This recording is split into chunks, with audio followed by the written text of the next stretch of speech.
कालच्या उभी कोणाला बोलायचंय कालच्या उभीबद्दल?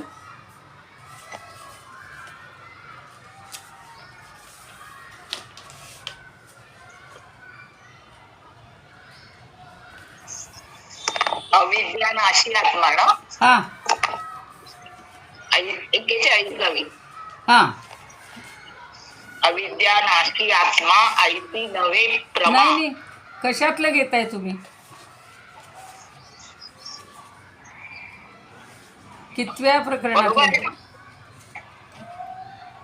बरोबर आहे ना? 6वा प्रकरण. हो ना, पण 41वी झाली ना काल? 41 झाली का काल? अविद्या नाशी हा आत्मा. हा बरं ठीक आहे बोला. बरोबर आहे ना? हा काल 40-41. हा बरोबर आहे. सांगा मग 40वी बोला आत्ता. सांगा ठीक आहे. 41 सांगा तुम्ही. बोला. अविद्या नाशी आत्मा ऐसी नव्हे प्रमा.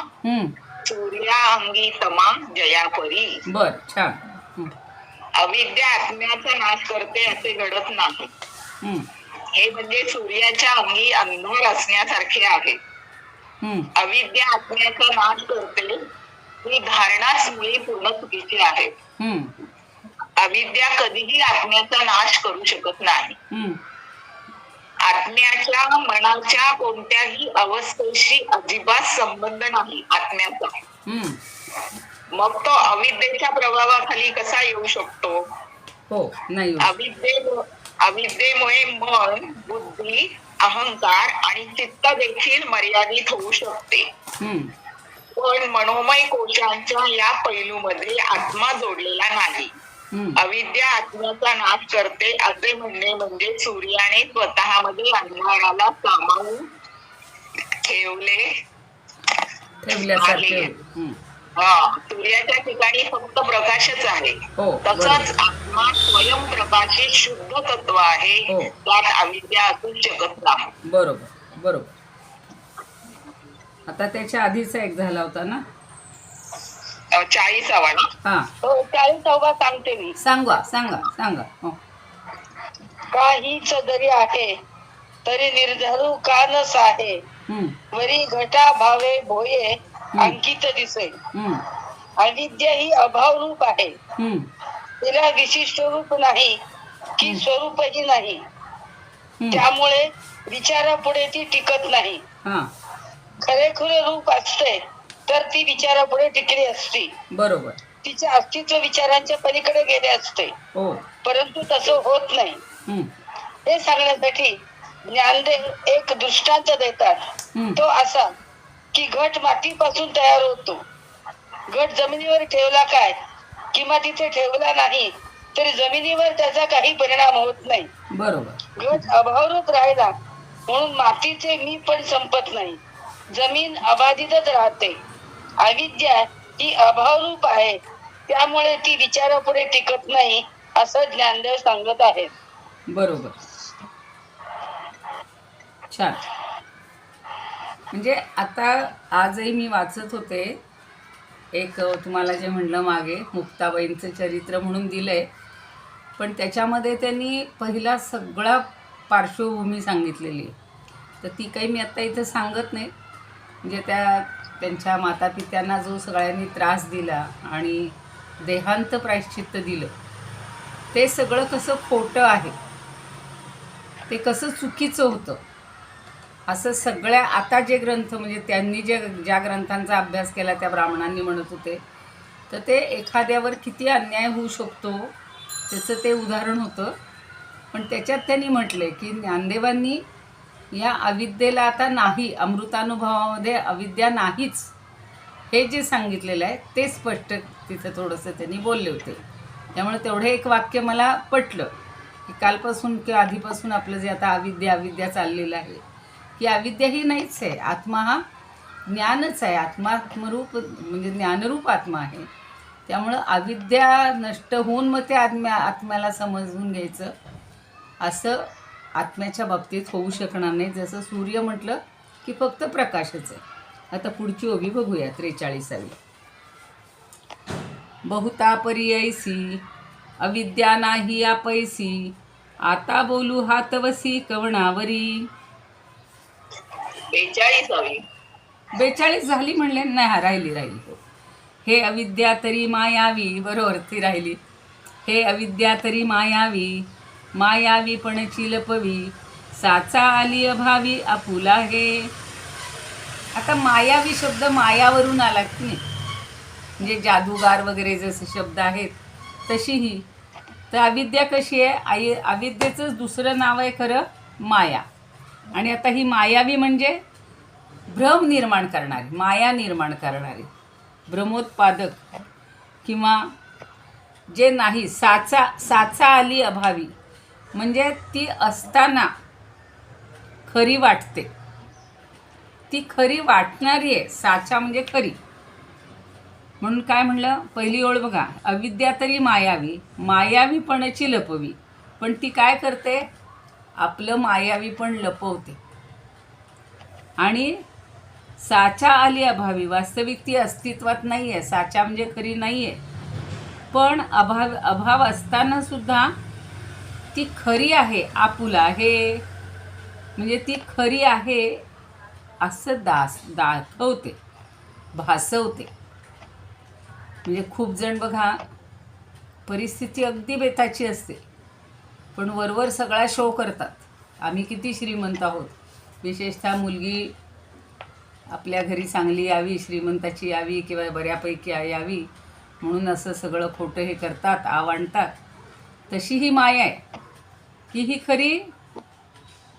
खरं तिचं रूप ती प्रगट करतच नाही, सगळं खोटं फसवरूप. आणि तशी लाघवी पण आहे बरं का. मायावीचा दुसरा एक अर्थ त्यांनी लाघवी पण दिलेला आहे. म्हणजे काही जण इतके लाघवी बोलतात, इतकं छान बोलतात की आपण त्याला फसतो. आणि पण तो काय स्वभाव छान आहे हो त्यांचा. आणि मग त्यांची नंतर खरी रूपं एक एक समजतात आपल्याला. मुलगी द्यायची असेल किंवा कुणी आपली मैत्रीण असेल, मैत्रिणीच्या बाबतीत असं घडू शकतं. म्हणजेच ती मोह पाडणारी आहे, मायावीपणाची लपवी, आणि ते मायावीपण लपवून ठेवते.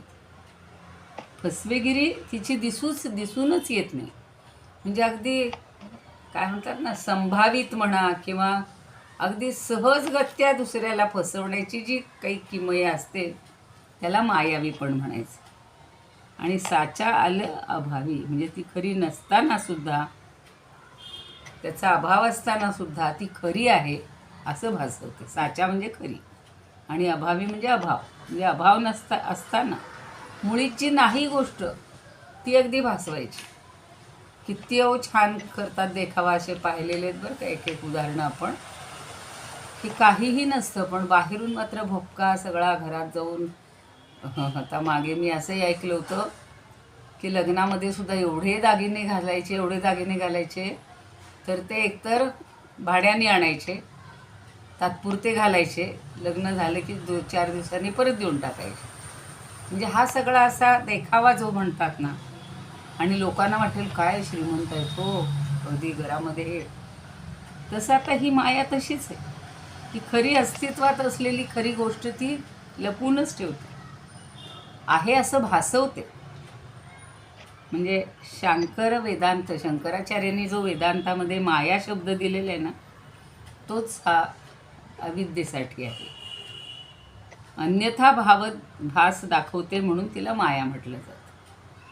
मायेचे मुख्य लक्षण राया तुझं मी सांगेन, आपली कल्पना संपूर्ण ते माया जाण नृपवर्या. अगदी राजाला म्हणतायत. शिवमाहात्म्य नावाचं एक सूतसंहिता असा ग्रंथ आहे आणि त्याच्यामध्ये 8व्या अध्यायात 18वी कारिका अशी आलेली आहे की मायेचे मुख्य लक्षण राया तुझं मी सांगेन, आपली कल्पना संपूर्ण ते माया जाण नृपवर्या. आपल्या कल्पनेतनंच ती सगळं दाखवते, व्यक्त करते. आणि असं राजा तू समज असं म्हटलेलं आहे. ज्ञानेश्वर महाराज सुद्धा काय म्हणतात की कल्पना म्हणजेच माया. सगळ्या कल्पना आहेत ह्या, हेच प्रतिपादन करतात. आता कल्पना ही काही वस्तू नाही आहे, ती सर्वस्वी खोटी असते आणि विचारानं पाहू गेलं तर ती दिसत नाही. पण विचार करत नाही तोपर्यंत ती खरी वाटते किंवा तोपर्यंत ती राहते. आणि तिच्या पाठीमागं लागलं की त्याच्या मागं त्याला काहीतरी भासवते, भास करते. म्हणजे इथं काहीही नाही हेच महत्त्वाचं आहे, पण नसलेलं भासवणं हे त्या अविद्येचं आणि मायेचं वैशिष्ट्य आहे.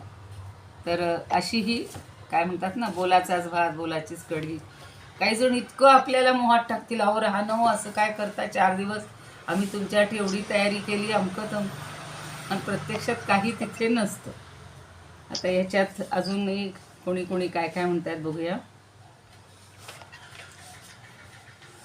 अविद्या ही तर खोटी तर आहेच, पण आपला खोटेपणा लपवते असं ते म्हणतात, आमचं म्हणणं आहे.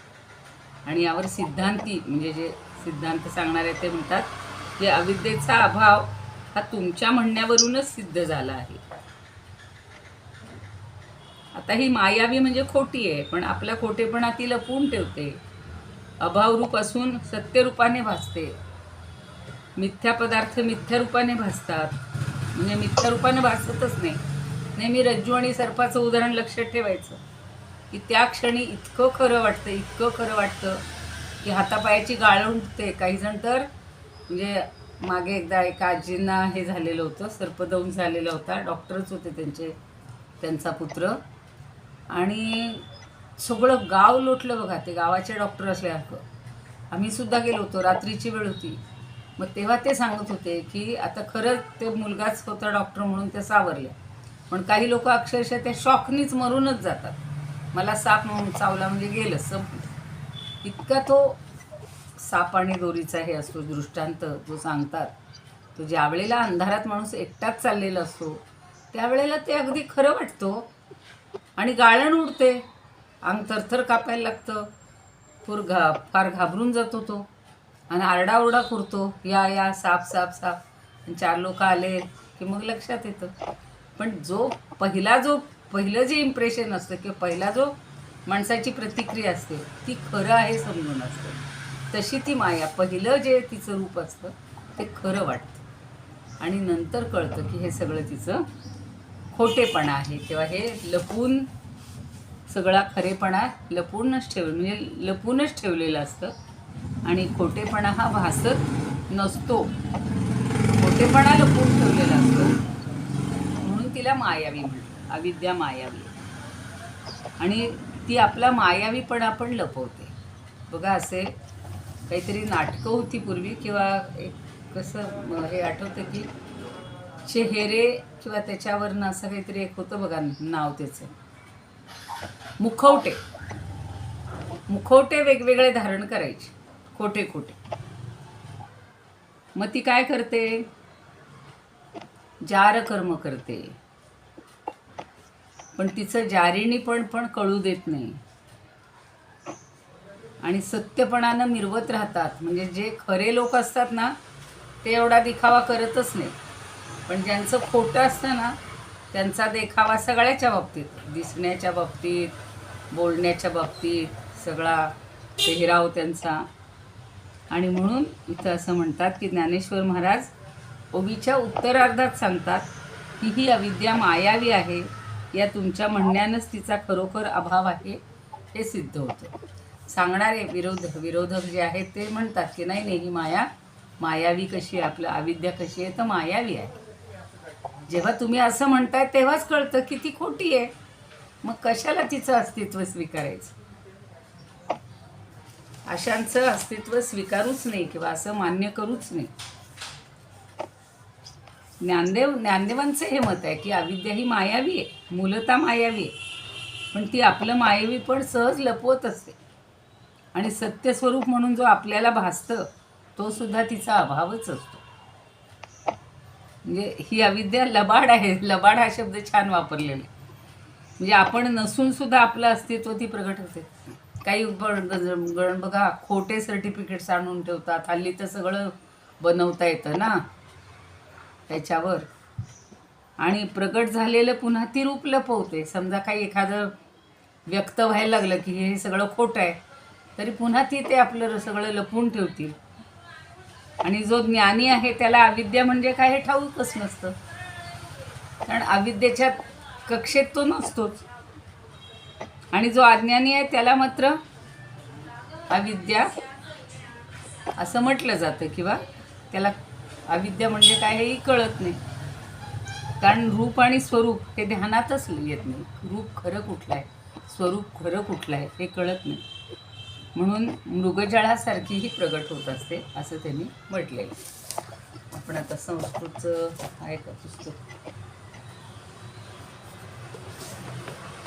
संस्कृतमध्ये काय म्हणतायत बघूया.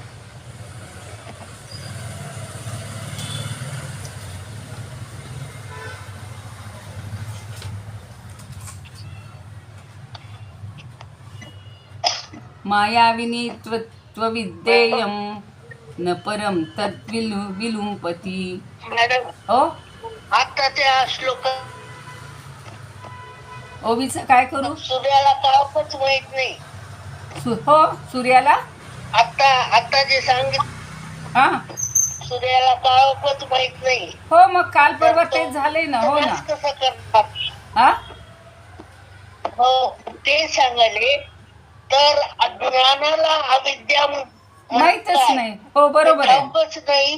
हो. तर अविद्येचा नाश कसा होईल. हो ना, बरोबर आहे ना. कारण नाहीच आहे ना, अविद्या नाहीच आहे. त्यामुळं आत्म्याला ते माहिती असण्याचं कारणच नाही ना. सूर्याला काळोखाचं कारणच नाही, माहितीच नाही. बरोबर आहे. कारण तो फक्त प्रकाशच आहे, प्रकाश रूपच आहे. ते काल परवा त्या ओव्यांमध्ये येऊन गेलं ना. तो दृष्टांत ज्ञानाचा दिला. ज्ञानाला अविद्या म्हणजे काय ठाऊकच नाही. हो बरोबर आहे. अविद्याचा नाश कसा होणार. हो ना, हो ना, हो ना. मग ते काल परवा ते झालं ना त्याचं स्पष्टीकरण. आता फक्त ती लटकी कशी आहे, फसवी कशी आहे तेवढं ह्याच्यात सांगतायत. मायाविनी त्वविद्येयं न परम तद्विलुंपती अभावे नैव स्वीयेन मृषा सत्यत्वमागता. मायाविनी आहे ती, मायाविनी. इथं तू अविद्या एव, त्वविद्येव असं झालेलं आहे संस्कृत. तर तू म्हणजे परंतु, ती मायावी आहे ही अविद्या. न परम तद्विलुंपती, आणि ती मायावी पण सुद्धा लपवून ठेवते. म्हणजे ज्याला अगदी शुद्ध फसवेगिरी, आपण त्या काय म्हणतो ना, चेहऱ्याला फसतो, काहींच्या खोटेपणाला सुद्धा फसतो माणूस. इतकी ती बेमालूम फसवते. ती नाही आहे पण ती आवडते मी आहे म्हणून. इतका आवडते की तिचं ते खोटे पण ती लपवून ठेवते. म्हणून म्हणले अभावे नैव स्वीयेन मृषा सत्यत्वमागता. म्हणजे तिचा अभाव असून सुद्धा ती खोटेपणानं खरी आहे असं भासवते. अभाव असून सुद्धा भाव असल्यासारखी, भाव म्हणजे अस्तित्व असं भासवते. म्हणजे हे सगळं व्यवहारात आपण जे अनुभवत असतो ते या मोठ्या काय म्हणू आपण विश्वाच्या पसाऱ्यामध्ये सुद्धा तेच आपल्याला दाखवून देत आहेत ज्ञानदेव, की तुम्हाला ज्ञान करून घ्या. ज्ञान झालं तर या अज्ञानामध्ये आपण फसणार नाही आहे. आणि ते अज्ञान किंवा अविद्यासुद्धा मायावी आहे. ती आपल्याला ते कसं खरं आहे, मी कशी सत्य आहे असं वासवत असते. स्वरूपानंद काय म्हणतो, मायावी पणासी ठेवील पवन, मायावी असोन अविद्याती, असोनिया मिथ्या साचायसी भासे, अस्तित्व ते ऐसे अविद्येचे. वास्तविक ती मिथ्या आहे, खोटी आहे, पण तिचं अस्तित्व आहे असं ती दाखवते. असं ते अविद्येचं अस्तित्व आहे. म्हणजे तिला खरं अस्तित्व नाहीच आहे, पण ती भासवते. आणि इतकं आपण फसतो ना. पण सर्वसामान्य मनुष्य व्यवहारात सुद्धा अशा गोष्टीला फसतो. आणि मग हा एवढा मोठा मायेचा काय म्हणू पसारा हा आपल्याला खराच वाटतोय ना. तिनं इतकं रूप बेमालूम घेतलेलं आहे. वास्तविक तिचं अस्तित्व काहीच नाही. त्या जादूगारासारखं नाही, अंधारासारखं नाही, वंधेच्या पुत्रासारखं नाही. सगळी जी विशेषणं लावली, उदाहरणं दिली त्याप्रमाणे ती नाहीच आहे. आता पुढची छान आहे हो, पुढची आणि त्याच्या पुढची. बहुता परी ऐसी अविद्या नाही आपैसी, आता बोलू हातवसी कवणावरी.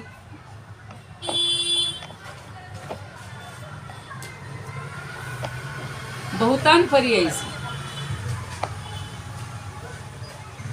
आता बोलू हातवसी कवणा परी. 43 आहे ना. बोलू म्हणजे शब्द आणि हातवसे म्हणजे हात टाके. आता यांनी थोडंसं त्याच्यावर फार स्पष्टीकरण दिले बरं का, पण सोपं असेल तर. अविद्या विषय म्हणजे अविद्येच्या विषयी अनेक प्रकारे विचार केला बहुतापरी ऐसी. तर एक गोष्ट लक्षात येते, ती अविद्या नाही अपयसी. आता बोलू हातवसी कवणावली. आता ती नाही आहे खरं, तिच्या अभावानंच ती सिद्ध होते. ती नाही हेच सिद्ध होतं. मग हे जे शब्द आहेत, बोलू म्हणजे शब्द, तर ते शब्द आहेत ते कोणावर हात उचलणार, म्हणून त्यांनी असं म्हणलेलं आहे हातवरी कवणावरी. हातवसी म्हणजे हात उचलणं. ती कुणावर हात उचलणार, म्हणजे अविद्या जर नाहीच तर शब्द तिचा नाश तरी कसा करणार. आपल्याला शब्दखंडन हे प्रकरण आपण समजावून घेतोय आणि त्यांना हेच समजावून द्यायचं आहे की तिचं जर अस्तित्वच नाही तर शब्दांनी तरी तिचं अस्तित्व कसं, पण शब्द तरी कसा पुरे पडणार तिचं अस्तित्व हे करायला, नष्ट करायला. तर तो अपुराच पडणार आहे. म्हणजे शब्द तिच्यावर हात कसा टाकील. बघा, आता व्यवहारात जर एखाद्यानं काही खोटं बोललेलं असेल आणि ते जर उघडकीला आलं तर अगदी हात म्हणजे लगेच थप्पड मारून फटके देऊन त्याच्याकडनं खरं काय ते बोलून घेतलं जातं. पण आता ही जी नाहीच आहे त्याच्यावर शब्द तरी काय आपला हात टाकणार किंवा हात उगारणार, असं त्यांनी म्हटलं. बहुतापरी ऐसी अविद्या नाही अपैसी. आता बोलू हातवसी कवणा परी. तर त्याला कोणीच काही करू शकणार नाही. साखरे महाराज काय म्हणतात, खूप प्रकारे विचार केला, खूप प्रकारे, पण ती नाही हेच ठरतं. सगळ्यात आता निष्कर्ष निघालाय. मग शब्दाने कुणावर हात उचलायचा, म्हणजे अनेक प्रकारे अविद्येचा खूप जणांनी विचार केलेला आहे, खूप जणांनी विचार केला आणि ती स्वरूपाने नाहीच आहे हे सिद्ध झालं. पण ते सिद्ध झाल्यानंतर मग तिचा नाश करण्याकरता शब्द कुणावर हात उचलेल. एखाद्याला मारायचं असेल तर पटापट फटके देऊन त्याचा नाश करता येईल, पण हिचा तसा नाश करताच येणार नाही शब्दांनी. पण आणि नाश करण्या कोण बोलते आपापसात, तर नाश करण्यापुरता अविद्या म्हणून काही पदार्थ असता तर शब्दाचा उपयोग झाला असता. पण अविद्या जर नाहीच तर तिथे शब्दाचाही काहीही उपयोग नाही.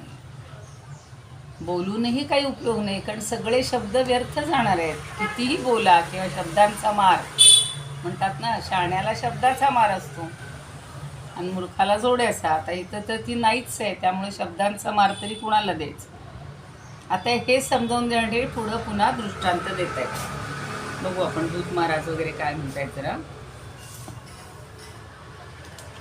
अविद्येविषयक अनेक प्रकारे विचार केल्यावर एक गोष्ट प्रकर्षाने जाणवते की ही अविद्या तिच्या अभावाने सिद्ध होते, म्हणजे नाही या भावनेने सिद्ध होते. मग हे जे शब्द आहेत हे कोणावर हात उचलणार, म्हणजे जर अविद्याच नाही तर शब्द तिचा नाश तरी कसा करणार, त्या शब्दांचा उपयोग काय. आता काल परवा जे उदाहरण घेतलेलं आहे ते पुन्हा समजून घ्यायचं की वंध्यापुत्राबरोबर कसाही मल्ल असला बरं का, तर त्याला कुस्ती खेळता येत नाही. तसं अविद्येचा नाश शब्द करू शकत नाही. आता वंध्यापुत्रच नाही तर त्याच्यावर कुठला मल्ल किंवा कुस्तीगीर कुस्ती करू शकेल. हो, जी गोष्ट नाहीच त्याच्याबरोबर कोण काय मस्ती करणार. तसं ही अविद्या नाहीच तर शब्द तरी तिच्याबरोबर काय, तिच्यावर हात उगारू शकत नाही. आता पुढे उदाहरणातनं ते समजावून देतात. आता उदाहरण आलं की आपल्याला लक्षात येतं. उदाहरण नेहमीच येते. सावलीची उदाहरणं तर किती वेळा फिरवतात सावली येते साबळे, हालया भोया दळे, की हाले नियंतराळे थोटावे हातू.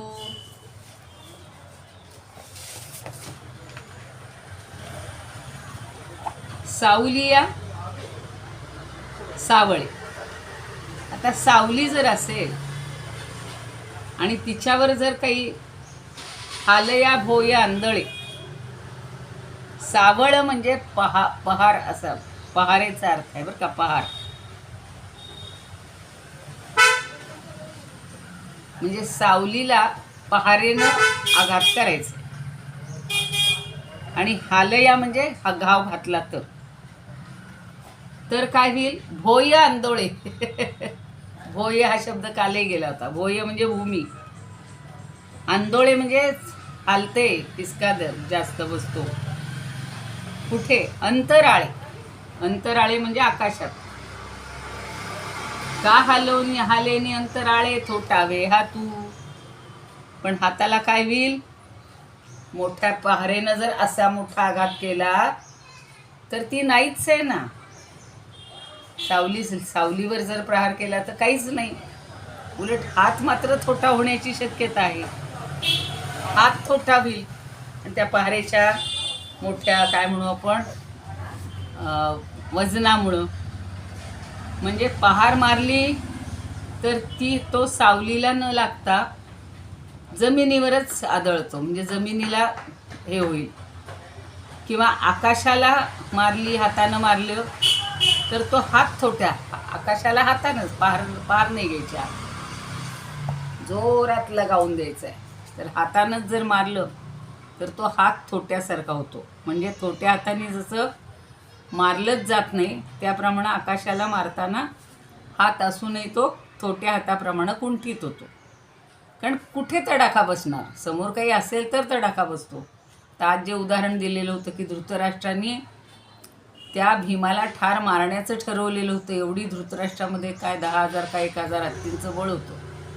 आणि म्हणून श्रीकृष्णांनी काय केलं, त्या भीमाच्या ऐवजी लोखंडी त्याचं मूर्तरूप म्हणा किंवा हे मूर्ती लोखंडाची बनवलेली, त्याच्या धिप्पाड अशी बनवलेली आणून ठेवली. आणि धृतराष्ट्रानं त्याला जोरात कडकडून मिठी मारली तर ती मूर्ती भंग पावली. एवढी त्या धृतराष्ट्राच्या अंगात शक्ती होती. पण आता इथं काय सांगतायत, इथं त्याच्या उलट आहे की जर सावलीला मारलं आणि मोठी पहार मारली तर ती जमिनीवर आघात होईल, आदळेल जोरात, कारण समोर काही नाहीच आहे ना. आणि आकाशात हातानं जर मारलं तर हात आपला थोट्यासारखा होतो. म्हणजे थोट्या हाताने जसं मारलंच जात नाही, त्याप्रमाणे आकाशाला मारताना हात असून सुद्धा तो थोट्या हाताप्रमाणे कुंठित होतो. कारण आकाशात हात लागतच नाही ना. काही समोर असेल, समजा झाड असेल, झाडाला तडाखा बसेल, खांब असेल, खांबाला बसेल, समोर काहीच नाही, नुसतं आकाशात प्रहार करून त्याचा काही उपयोग नाही. म्हणजे आपला हात छोटा असल्यासारखं होईल. असं एक उदाहरण दिलेलं आहे. तेवढं आता उदाहरणास पाहूया आणि उद्याला दुसरं बघू. मग 3 उदाहरणं आहेत खरं म्हणजे. आपली सावली जमिनीवर पडते आणि त्या सावलीला जर पहारीनं मारायला गेलं तर काय होईल, जमिनीला खड्डा पडेल, सावलीला काहीच होणार नाही. आणि वरच्या निराळ्याभोर आकाशाला चपराक मारायला गेलो तर मारणाऱ्याचा हातच लुळा पडतो, आपल्याला दुखापत होईल. सावलीत शस्त्र खुपसता येत नाही ही सांगणारी एक ओवी ज्ञानदेवांनी पूर्वी पण त्या ज्ञानेश्वरीच्या 2ऱ्या अध्यायात पण सांगितलेली आहे. ती बघा 8वा. तैसी हे जाण माया, तू भ्रमता हा शिवाया, शस्त्रे हाणितली या छाया, जैसी अंगी न रूपे. म्हणजे संपूर्ण विश्व ही माया आहे आणि पार्था तू उगाच भ्रमानं हिंडत आहेस. कुणाच्या सावलीमध्ये शस्त्र खुपसल्यामुळं त्याला कधी लागतं का? नाही. किंवा घाव बसतो का? नाही. तसं सावलीमध्ये पहार खुपसली तर काय होणार आहे, ते सावली नाहीच आहे ना, सावलीला अस्तित्वच नाही ना. तसं शब्दांनी अविद्येचा नाश करायला गेलो की त्या सावलीत शस्त्र खुपसल्यासारखं होतं. त्या अर्थानं शब्दच लुळे पडतात. असं जागोजागी मायेचं वर्णन जिथं जिथं केलेलं आहे ते आपण पाहिलं तर आपल्याला ही सगळी दृष्टांत आहेत ते आठवतील. आता अजून 2 आहेत मृगजळाचा आणि ते आपल्याला उद्या बघूया आपण. त्याचं संस्कृत काय म्हणताय तेवढं बघूया. संस्कृत आणि माया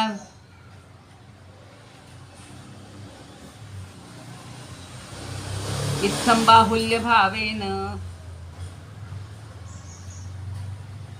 नास्त्य विद्या स्वरूपतः कस्योपुर्योधुना शब्द तर्काख्यश्चालयेत करः. इत्थम म्हणजे अशा प्रकारे, बाहुल्य भावना म्हणजे बऱ्याच प्रकारानं, न असती अविद्या स्वरूपता, ही अविद्या स्वरूपता नाहीच. कस्य उपरी अधुना शब्द हा खालचं हा झाला मगाशी. सबलैस्ताड्यमानायां छायायां भूश्च भिद्यते अंतराले हते किंवा हस्तो भवती कुंठितः. सबल म्हणजे अगदी बलवान, ताड्यमानायाम जोराचा तडाखा दिलेला आहे, छायायाम सावलीवर, भूश्च भिद्यते पण जमिनीलाच तडाखा बसतो किंवा तिला भेग पडेल. अंतराले हते किंवा हस्तो भवती कुंठितः, आणि अंतराळातच जर आपण हाताने तडाखा द्यावा तर आपला हातच अगदी छोटा व्हायची वेळ येते. असे आता हे दृष्टांतावरून लक्षात येईल. तसं त्या अविद्येचं काही अस्तित्वच नाही आहे. तिचं निराकरण आपण कशाने करणार, शब्दांनी तर करता येणार नाही. हेच आपल्याला आता शब्दखंडनामध्ये ज्ञानदेव समजावून सांगतो. म्हणताय प्रार्थना कोणी?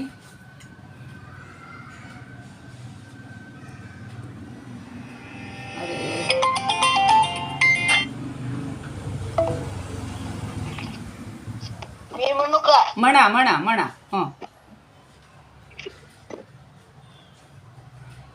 आरती म्हणते मी. समुदित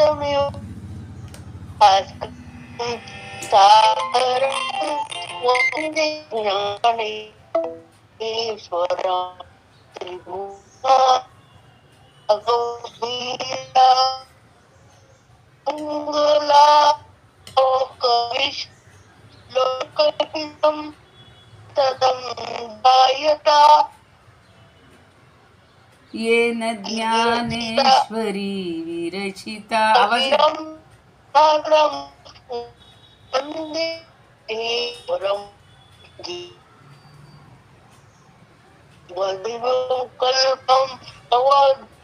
आवाज येत नाही नीट.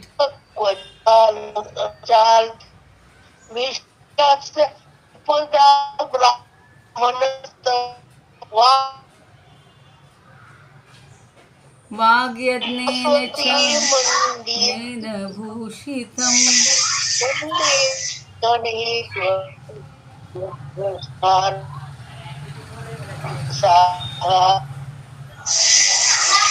परमानंदा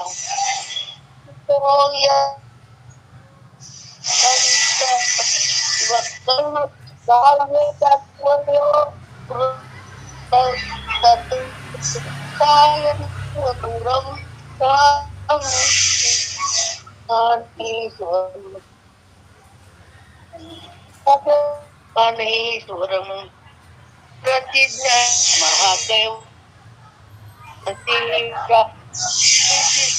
आवाजच येत नाही.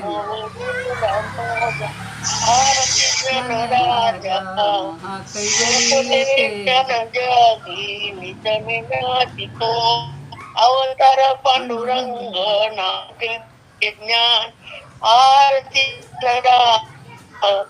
कनकाचे ताटकरी उभ्या गुपी.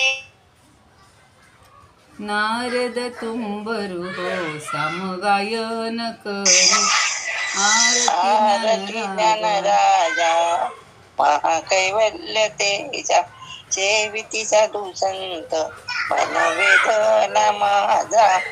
आरती ज्ञानराजा कनकाचे ताटकरी उभ्या गोपी कनारी. नारद तुंबर हो सांब गायन करी आरती ज्ञानराजा. प्रगट गुह्य बोले विश्व ब्रह्माची केले राम जनार्दनी पायी मस्तक ठेविले आरती ज्ञान राजा महाकैवल्य तेजा जेविती साधू संत मनोवेदला माझा आरती ज्ञान राजा ज्ञानेश्वर महाराज की जय पंढरीनाथ भगवान की जय जय श्रीकृष्ण जय ज्ञानेश्वर. छान. सर्वांच्या चरणी ही सेवा अर्पण करते, ज्ञानदेवांच्या, श्रीकृष्णांच्या आणि विठ्ठल पंढरीनाथाच्या आणि आपल्या सर्वांच्या हृदयस्थ परमात्म्याला सगळी सेवा अर्पण. उद्याला पुढच्या ओव्या बघूया. प्रत्येकाने अभ्यास करून येत जा थोडासा. सगळ्यांकडे पुस्तकं असावीत असं वाटतंय मला तरी.